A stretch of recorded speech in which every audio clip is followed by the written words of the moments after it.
Hello and welcome to a Valentine Day special on the NDTV Detol Banega Swasth India. February is the month of love. Not just Valentines and sweethearts, but also about self-care and self-love. But many women in our country overlook this fact about taking care of themselves. Today we have with us someone who has broken the stereotype of size zero. She's driven many social causes. She's also spoken about pay disparity. And most importantly, she believes in doing unconventional roles. We have with us Huma Qureshi, who's going to be speaking to us today on the importance of self-care for women in our country. Thank you, Huma, for joining us today. Thank you so much for having me, Ambika. Thanks. To begin with, I would like to ask you, women today are juggling, whether it's taking care of their homes, their children, in different roles as mothers, daughters, daughter-in-laws, their careers, but somewhere they forget themselves.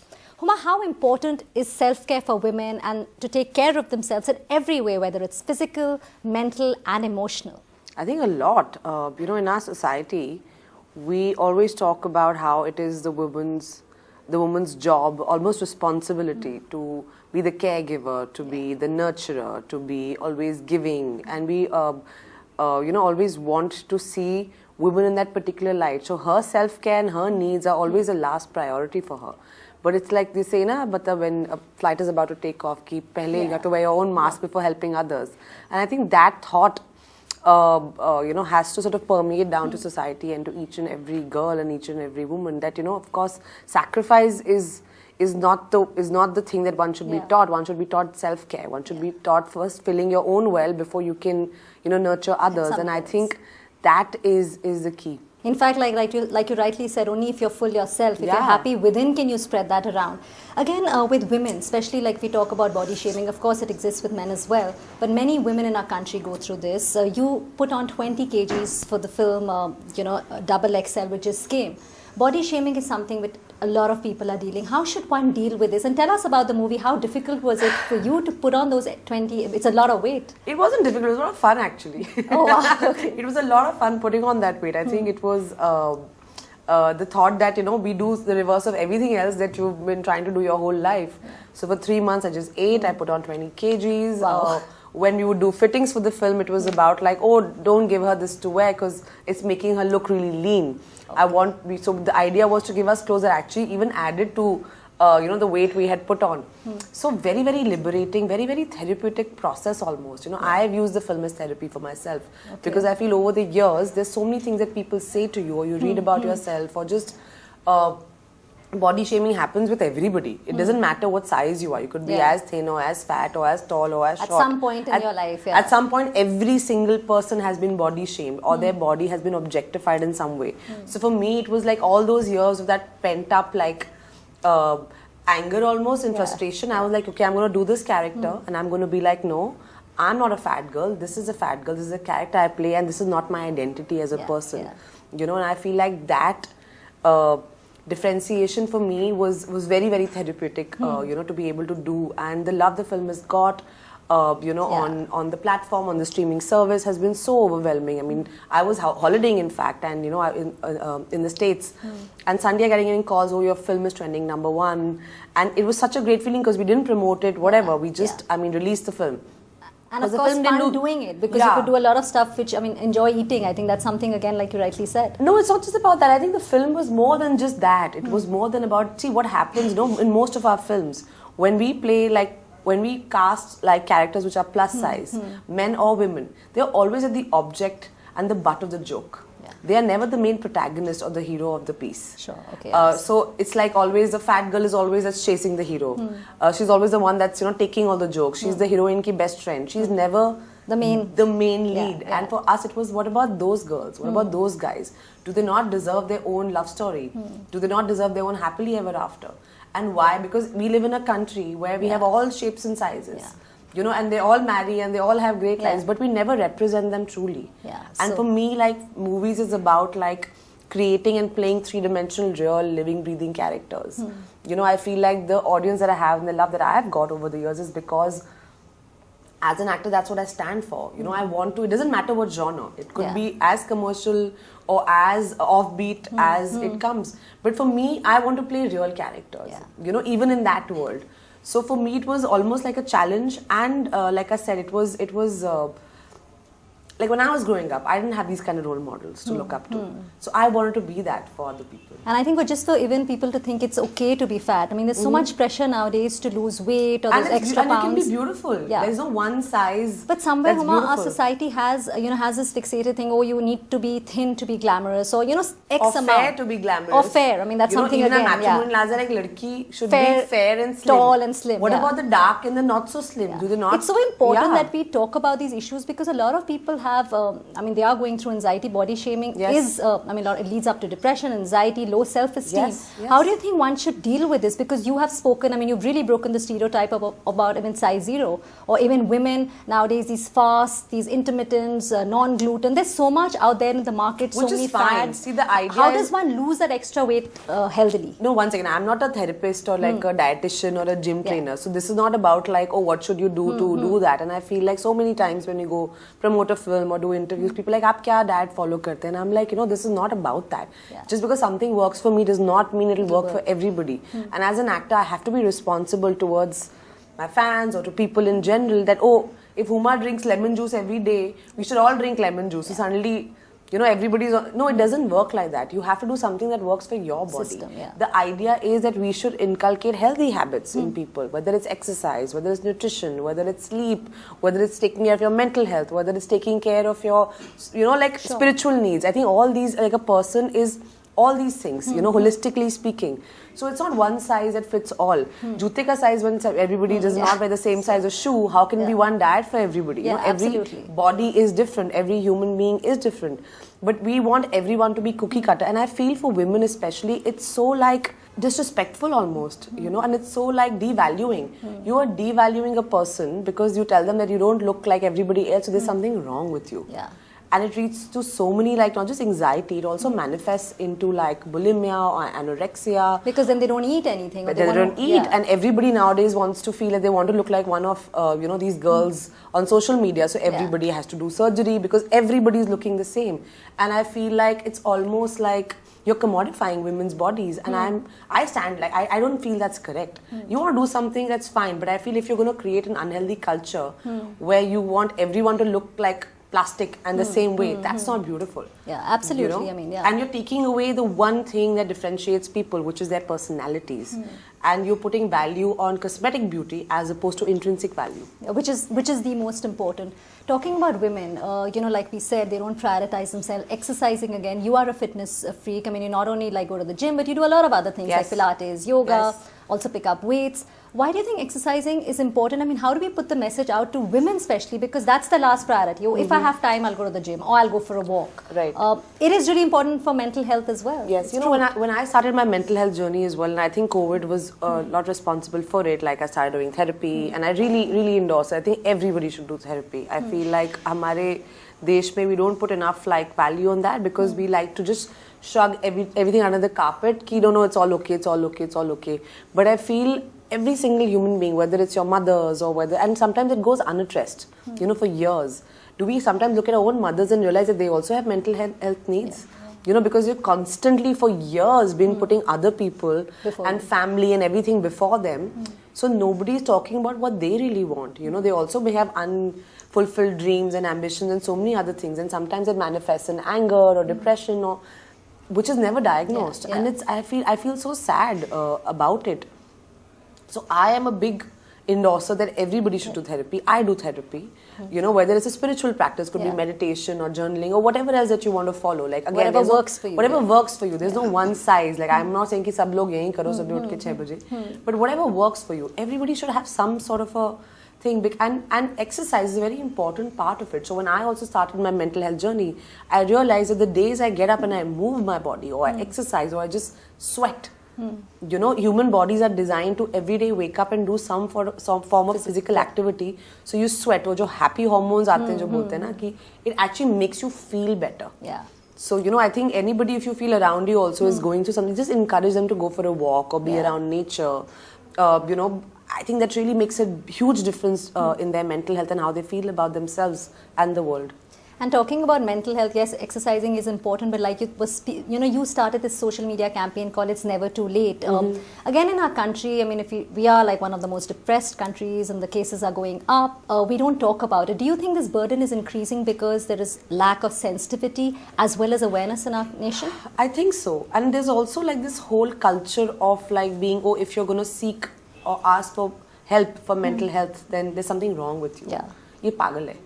You know, and we like stigma. There's a stigma attached to it, and the more we, I think, talk about it, that stigma will go away, and that is the key. Because just because somebody is talking to a therapist or reaching out for help, we should not. It's like saying na कि अगर मेरे को चोट लगी ना, go to the doctor. You're like, अरे why have you? Oh, चोट लगी. But it's the same thing. Yeah, it's the same thing. You know, it's the same thing, and we have to start looking at it in that light. And be, have compassion for that person and say actually, yeah, because it takes a lot. It takes a lot to reach out and cry out and ask for help.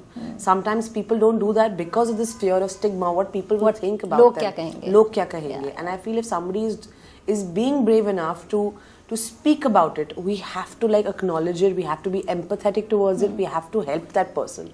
So yeah, and that's another reason I think why women again face the brunt, because they again putting themselves right at the end, and this is what we've been talking about.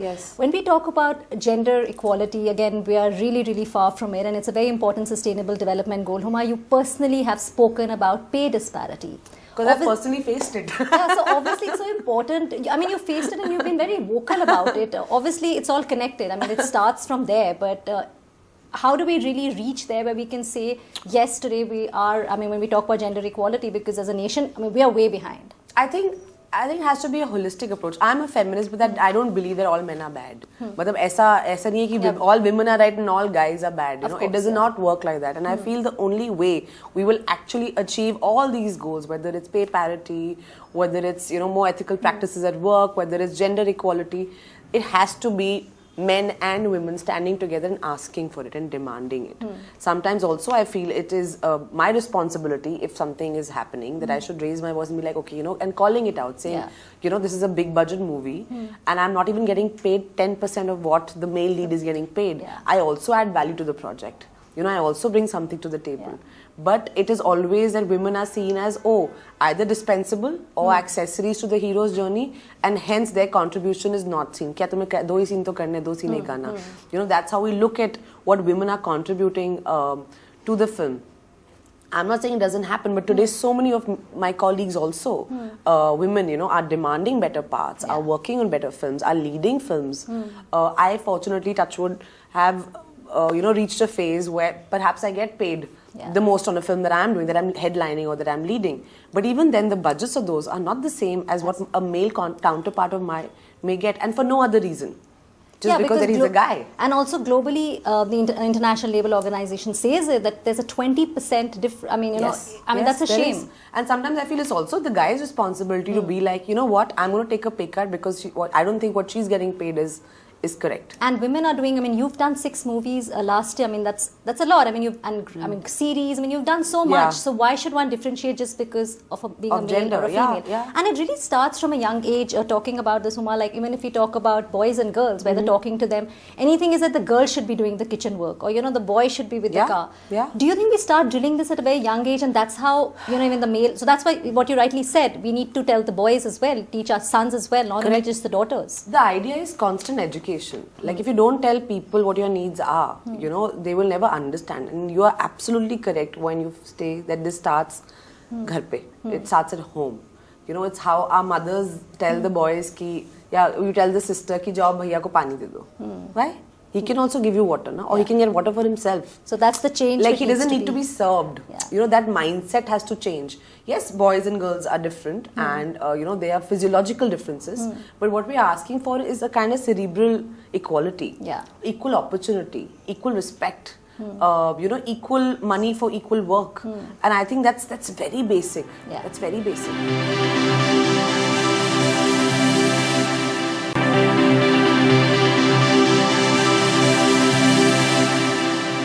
Talking about girls and boys again, since we're talking about the conversation is to start young, comprehensive education. I mean, talking to kids again. When we talk about consent, we talk about use of condoms. When we talk about safe sex, Don't you think it'll be better if we start teaching the kids from a younger age, and especially for girls again, because consent, safe sex, again, it all boils down to them. Unfortunately, Yes. women in our country are the ones who use contraception because men don't feel the need to use it. There's so many cases like this. I mean, if you're not having a boy, it's the girl's fault. So there's so many things. So do you think if we start that younger, educate our girls better?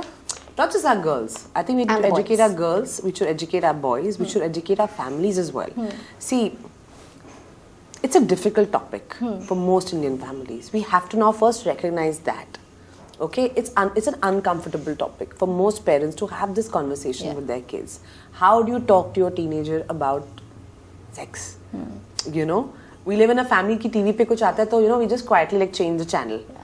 This is our culture, and we have to recognize it and we have to accept it. This is who we are. However, having said that all the programs that run this in schools or whatever, they have to start addressing the fact that if you don't talk about it, kids and teenagers are going to do it. They're curious. They're curious minds. Isn't it not better that they understand what consent is? A boy and a girl should understand at a very young age what a good touch and a bad touch is. If you don't explain to kids what a good or a bad touch is from a very young age, you are actually protecting them from abuse. And that's a big concern, I think, for all families. I think sometimes the overprotection of girls is also due to the fact because we are so scared and we want to protect them. My family also, when I was growing up, used to be like, no, don't go out late at night. Always have a chaperone, blah, blah, blah. The fear. But I feel like if we start talking about it, we will empower kids that if somebody is being inappropriate with you, you know when to raise the alarm. Where to raise the alarm. And if you want to experiment, at least do it carefully. At least you should know that you don't put yourself at further harm or further risk.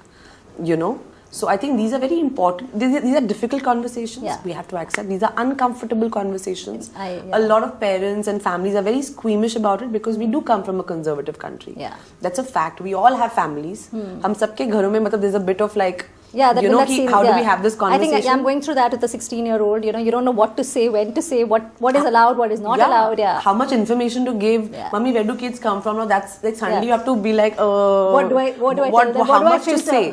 What do I filter? But I feel like the important thing to understand is that if we start seeing this through the lens of protecting our children, so that nobody can abuse them, or they know their rights, or they're taking care of their bodies, or protecting themselves from HIV or STDs or whatever. It has to be start seeing with that lens, and we have to educate families and kids hence with that thought in mind. Holistically, I think. Yes. So, Huma, you've driven a lot of social causes. Even COVID, you were working, in Delhi as well. And done unconventional roles. You've always taken up for a cause. So tell us, what next do you want to put across to the masses through your roles? Through my roles, like I said, I like playing real women. Like for me, I look around and I've never met a girl or a woman who's not strong. So I feel like I want to be able to represent that in the work that I do. So I have a bunch of very interesting releases coming up. I'm doing a biopic for the first time. Doing the Tarla Dalal biopic first time also. I'm North Indian, right? So I've grown up in Delhi. So Aravali ke upar jitte all the accents I'm able to do. So because I'm not raised in Mumbai, so Gujarati, Marathi, I find it a little tricky. So first time I'm playing like a Gujarati housewife turned like chef, who with all the global acclaim that she got. So Tarla Dalal, and I didn't realize how many fans she really had. She's so quite iconic in that sense. So I'm very blessed to have the opportunity to play her. And also put across such a strong, like you said, like so many fans she has, and the way she turned around. And cooking at that point, she's the chef, a housewife who we don't even look at. It's just and how she cooked her way out of the kitchen. I think that's such a beautiful human story. Then there's a film that I'm doing called Pooja Meri Jaan, which is about consent. Okay. Oh wow. So. And also about the role that Hindi movies play and Hindi music plays sometimes in how we perceive guys and girls. I don't want to talk too much. I mean, there's still time for the film to come out. And of course, there's a film called that I've just finished under my production company, which we'll talk about too soon, like I said. But so looking forward to those. Huma, but tell us just a last question on what motivates you to come. I mean, of course, you said you like to play real roles, but even like the work you did during COVID, and you've been doing a lot of social, you're talking about these and also doing work on ground. What really motivates you? I think it's very selfish. I do it for myself. Okay. because when COVID happened and we were just sitting at home, I just felt, I've never felt so helpless in my life. That so much like pain is happening around me and we're just not able to do anything. और हम सबको लगता है ना कि यार हम बहुत लोगों को जानते हैं, like something will happen, we make a few calls and we are connected. Yeah. नहीं यार. Sometimes these things are such humbling experiences in life where you just learned a lot. You learn a lot. You bow down your head to God and you go like, I should not think like this, and you be humble and you realize that and in that moment, whatever I did, whether it was setting up the hospital with Save the Children, where the local government in Delhi was so helpful. And we set up, and the ward is still running in Tilak Nagar, where there's a pediatric unit, and they keep sending me pictures of kids being born there. And so the joy, I think, like you said rightly, the joy it's of actually seeing. It's so selfish. It's not. I don't even think I'm doing it for anybody. I'm doing it for myself because it feels like, oh my God, I actually can help did something. someone. I can actually make a difference to somebody's life. There's a wall I remember that I painted in that hospital, and so when they send me a picture of like a kid in the cot and there's a wall behind, I feel like I've contributed in some way. And the connection. And the connection, So I feel really grateful that I've got some opportunity to really pay back. Pay back to society. And like you rightly said, of course, COVID has taught us a lot. We should be grateful. A lot of gratitude, I think we've learned. Just a question on, because you worked during COVID and health, you also with the oxygen cylinders and all. Our campaign talks about ensuring a healthier India and leaving no one behind. When I talk about no one, there's so many people, a lot are fortunate, but a lot of people don't get the basics, and health is a basic right. What do you think as a nation we should do to ensure we're a healthy country and we take everybody with us, ensuring we leave no one behind? A message. Well, we are a very poor country. Where a large number of people are below the poverty line, and I think it's sad, but I feel like what we just need to ensure that if we urge the government to sort of ensure more policies and make sure healthcare is available to the lowest common denominator, I think that should be our number one priority. And I've it happened with me during COVID. There's a guy who used to still works in our house. He's been working with us for the longest time, and his father was in the village. And I remember how we were trying to desperately get them some medicines or get them a hospital bed, and there were just no beds available. So it really moved me that, how do we ensure that nobody goes without medical help when they need it? Is not turned away. And I think everybody feels very strongly about it. I'm sure the government also is doing the best it can, but I just would urge everybody, not just the government. I think also a lot of private companies, I think, have stepped forward. They have a lot of wealth. There's some very wealthy people out there, who are doing a lot of philanthropy. So I would like to urge also all of them to come forward and figure out a way in which we can do these partnerships and assist the government in trying to make sure healthcare is available to every single person in this country. Absolutely true what you said. I think each one of us need to do our bit along with the government. Well, policy at that level it happens. People step in, corporates step in. Huma, it's been a pleasure to speak with you. Thank you so much and wishing you all the very best. Thank you so much.